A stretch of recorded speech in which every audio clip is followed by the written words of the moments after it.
ఏపీలో సర్పంచ్లను వైసీపీ ప్రభుత్వం ఉత్సవ విగ్రహాలుగా మార్చిందని శ్రీకాకుళం జిల్లా సర్పంచ్లు మండిపడ్డారు. గాంధీ పార్క్ వద్ద కళ్లకు గంతలు కట్టుకుని ఆందోళన చేశారు.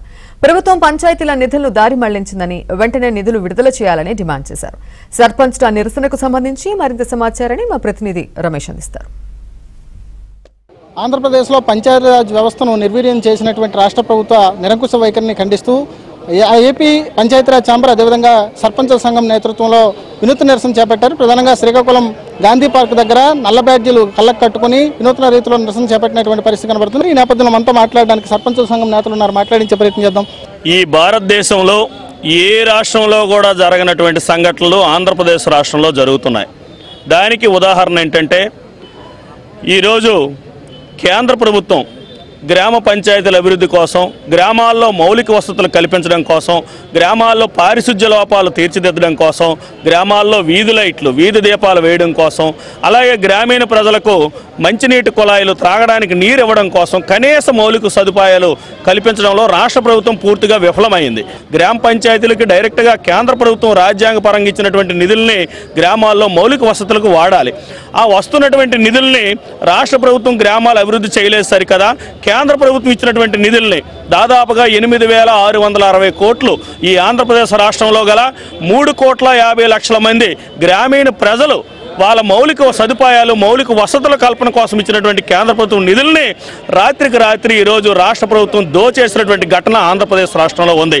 మీకు ఒక్కటే హెచ్చరిస్తున్నాం, రాష్ట్ర ప్రభుత్వానికి ఎంతో అహంకారంతో ఈరోజు గ్రామ పంచాయతీలన్నీ కూడా వన్ సైడ్గా మేము 90% గెలిచాము అన్నటువంటి మీ నాలుకలు ఈరోజు మా ఎమ్మెల్యేలు గెలవట్లేదు, 60 మంది ఎమ్మెల్యేలు గెలవట్లేదని మీరే ఒప్పుకుంటున్నారు. అంటే 60 మంది ఎమ్మెల్యేలు గెలవలేదని కొత్త అభ్యర్థులు పెడుతున్నారు అని అంటే దానికి కారణం మా సర్పంచులే.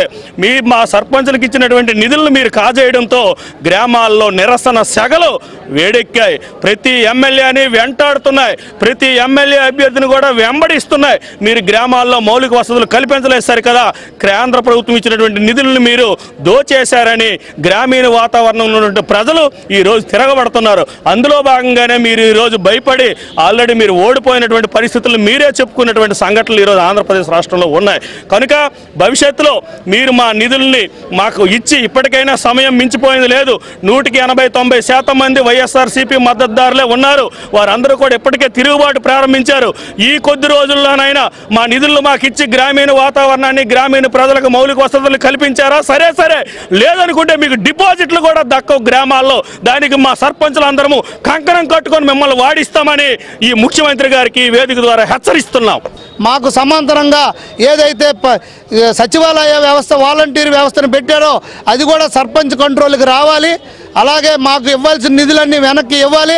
లేకపోతే ఈ ప్రభుత్వాన్ని, ఈ వైసీపీ నాయకులు, మంత్రులుగా చలానమని అవుతున్న ఈ నాయకుల్ని, ఎమ్మెల్యేలని బొందపెట్టి బంగాళాఖాతంలో కలుపుతామని మేము సర్పంచుల తరఫున, అందరి తరఫున కూడా హెచ్చరిక జారీ చేస్తున్నాం. వైసీపీలో 85% సర్పంచులు ఉన్నప్పటికి కూడా చాలామంది సర్పంచులు ఎంతో బాధతో బయటికి రాని పరిస్థితుల్లో ఉన్నారు.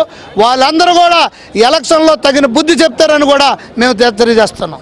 గ్రామాల్లో మౌలిక సదుపాయాలు పూర్తిగా చంపివేసింది. గ్రామాల్లో ప్రతి ఒక్క సర్పంచ్కి కూడా ఎంతో అన్యాయం జరిగింది. సర్పంచులకే కాదు, అది 3,50,00,000 మంది ప్రజలకు అన్యాయం జరిగిందని మేము పోరాటం చేస్తున్నాం. ఈ పోరాటానికి ఆయనకు స్పందించి ఈ రోజైనా కళ్ళు తెరిచి మాకు రావాల్సిన నిధులని మాకు ఇప్పించవలసిందిగా మేము ఈ పోరాటం అనేది ఇంకా ముందుకు తీసుకెళ్లి ఉద్రికించేస్తామని మేము ముందు కూడా తెలియజేస్తున్నాం. ఇది మొత్తానికైతే ఏదైతే గాంధీజీ కళ్ళగన్నటువంటి గ్రామ స్వరాజ్యం ఉందో, ఈ గ్రామ స్వరాజ్య స్థాపన కోసమే సర్పంచులు పోరాటం చేస్తున్నామని చెప్తున్నారు. ఎందుకంటే వైసీపీ ప్రభుత్వం వచ్చిన తర్వాత మొత్తం గ్రామాల్లో ఉండేటటువంటి పంచాయతీరాజ్ వ్యవస్థ పూర్తిగా నిర్వీర్యం అయిపోయింది. ఏదైతే సచివాలయాల్లో ఉండేటటువంటి వ్యవస్థను తీసుకువచ్చారు. ఈ సచివాలయ వ్యవస్థ వచ్చిన తర్వాత సర్పంచులు ఉత్సవ విగ్రహాలుగా మారిపోయారు అనేటటువంటి ఆవేదన వ్యక్తం చేస్తున్నారు.